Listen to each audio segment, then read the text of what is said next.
Well, now look, since we've been talking about freedom this week, it is axiomatic that the freedom of the West is at risk if the West is weak. Witness Myanmar, Hong Kong, Taiwan, Ukraine.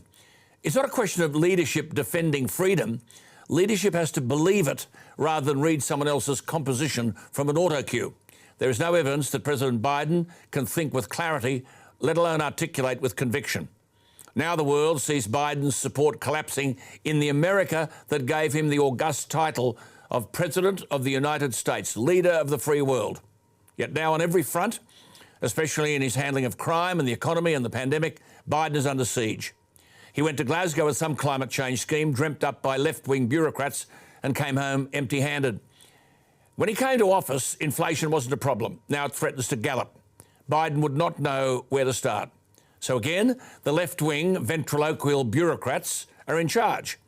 As the American Broadcasting News Service concluded in the last poll conducted only a week ago, quote, President Biden is facing significant scepticism from the American public with his job approval rating lagging across a range of major issues, unquote. I'm not sure lagging is the word. Try collapsing. Only 54% of Democrats approve of the way he's doing his job. He relied on so-called independent voters to win the presidency. 71% of them now disapprove. 57% of Americans disapprove of his handling of the economy.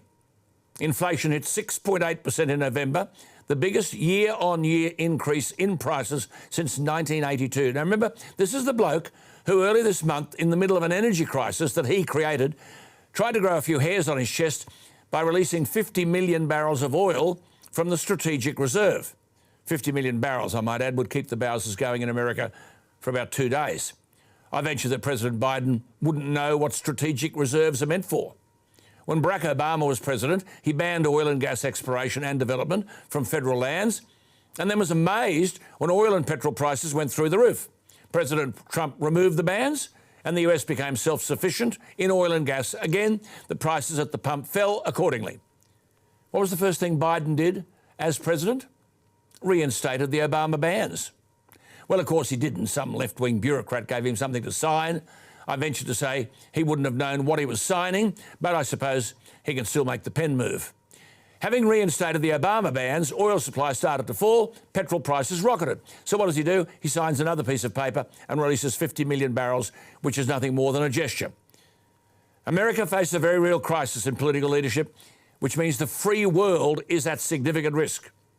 Whether America can wait until the next year's midterm elections is problematical. It is inevitable that after then, the Republicans will be in control of both houses. As I said earlier this week, it's a valid question to ask. Does America change leaders? If so, how, when, and for whom? Hillary Clinton now seems to be saying she is contemplating standing in 2024. I think she's telling a demoralised Democratic Party that she's ready to stand now.